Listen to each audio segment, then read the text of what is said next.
Despite Donald Trump losing in November and then presiding over the loss of the Senate with 2 seats flipping to the Democrats in Georgia, and then him being impeached after a failed attempt to overthrow the US government, Donald Trump still has like total control of the Republican Party. And he's been pressing his advantage, attacking Republican leaders all year to get them to do what he wants. And they've largely gone along with it. Both Kevin McCarthy and McConnell turned against the January 6th commission just this last week after previously seeming to be in favor of it, likely because they want to avoid further attacks from Donald Trump. Well, good luck with that, because giving him everything he wants is no shield at all, as you'll see in this clip where Donald Trump goes off on the current Republican leadership. This is a whole different thing that this country has never seen before, and our people better get smart, and our weak Republican leadership better do something about it, or they're not going to have a job, but it's going to be much worse. That's the least of the problems.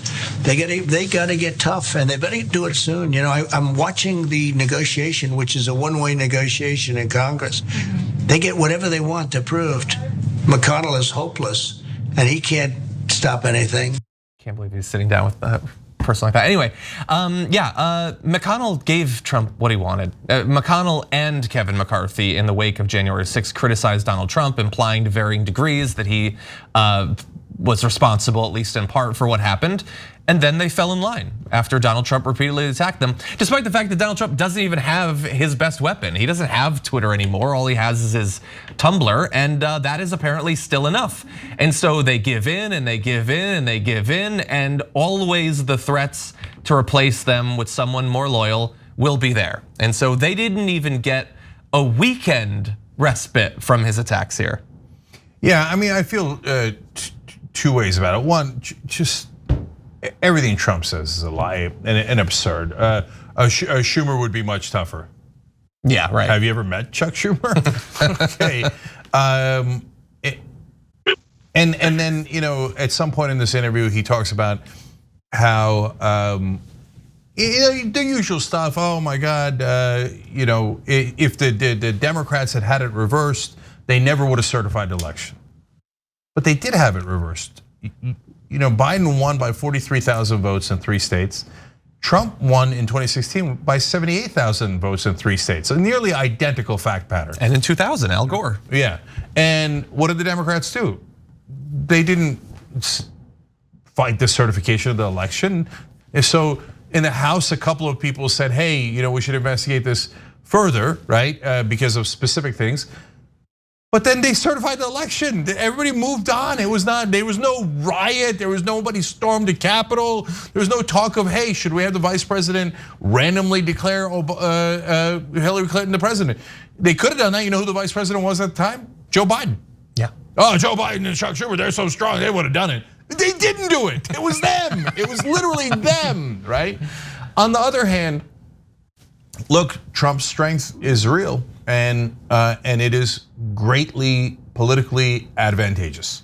And if Biden had 12% of Trump's political strength, he would get most of his bills passed easily because they're incredibly popular. Instead, he folds, and Trump threatens Republican colleagues. They do exactly what he wants. Biden doesn't dare criticize a Democratic colleague, and they do none of what he wants. Proof's in the pudding. It's super obvious what's a better political strategy. That's honest. And that's the real contrast, guys. If you rhetorically don't bend the knee to the former president, to his cult of personality, then he goes off on you. It doesn't matter that McConnell or Liz Cheney, who was just recently removed from a leadership position, voted with Trump pretty much every single time when it came to any major policy issue. And in McConnell's case, voted against the conviction and voted against this January 6th commission. It's just about the cult of personality of Trump, and that rules all. And that cult of personality has little to do with democratic norms or any issues that actually concern 99.9% of us. And I also think, just that this is Trump trying to exert some branding with the One America News Network, because he has been deplatformed pretty much everywhere else, as you guys mentioned. And it's just him trying to rant and maintain relevance in terms of his own business and media image as well. Yeah, speaking of which, I mean, there's a hilarious image of the plane in the background. Why would you want to remind people of yet another Trump bankruptcy, right? He ran a plane company into the ground, like he runs every company. They're so funny, right? It was you, John, or was it Brett who was saying it's like doing a video if you're the former CEO of Blockbuster in front of a Blockbuster chain, right? Like, well, that's not really. All he's got left. What's that? All he's got left is that plane right there next to him. Yeah, that's what remains of his plane company. That's true. And also, I don't think he sees it as a symbol of anything. I think he sees it as a little fun plane to play with. You've seen him in a truck. The dude loves vehicles. That's true. When they were talking about Air Force One, the redesign, he's like, I picked the colors. Oh, did you, Donnie? Did you pick the colors? He's now qualified for HGTV. Yeah. By the way, that child of a man entirely runs the Republican Party.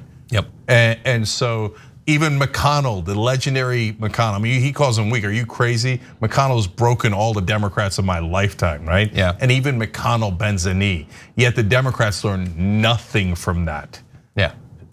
Politics is about strength. But as we've talked about a million times, corporate Democrats don't want to be strong. They want to pretend to fight and then go, oh, there was nothing we could do. I guess our corporate donors win again. Oh, the Republicans made us do it. But progressives, you don't have to be like them. You could actually be strong. Thanks for watching The Young Turks. Really appreciate it. Another way to show support is through YouTube memberships. You'll get to interact with us more. There's live chat emojis, badges. You've got emojis of me, Anna, John, JR. So those are super fun. But you also get playback of our exclusive member-only shows and specials right after they air. So all of that, all you gotta do is click that join button right underneath the video. Thank you.